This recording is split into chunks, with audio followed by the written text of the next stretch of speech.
అందరికీ జై భీమ్. ఈరోజు సావిత్రిబాయి పూలే గారి పుట్టినరోజు. ఈమె జనవరి 3, 1831 జన్మించారు.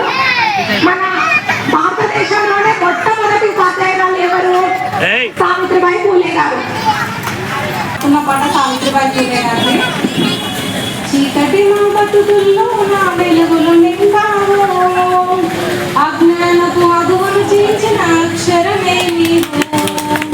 చీకటి నా బతుకుల్లో నా వెలుగులు నింపావు, అజ్ఞానపు అదువును చీల్చిన అక్షరమే నీవు.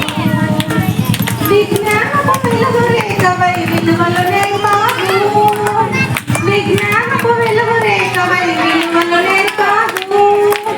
మనువాదపు మదిలేపై ధిక్కార స్వరము నీవు. జయ హో జనని సావిత్రి పూలే, బహుజన బాధలు రూపుమాపిన ప్రదాత నీవేలే. జయ హో జనని సావిత్రి పూలే, బహుజన బాధలు రూపుమాపిన ప్రదాత నీవేలే. భారమైన బాల్యం నీవేలే, అడుగు అడుగున అవమానాలే, అడుగు అడుగున అవమానాలే. వర్ణడి లక్షపు కోరల్లోన చదువే వద్దని సడింపులే, చదువే వద్దని సడింపులే.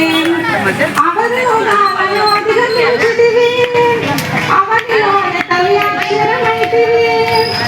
భారతదేశపు తొలి టీచరువై బడుగు బతుకులకు పునాదులేసివి. జయ హో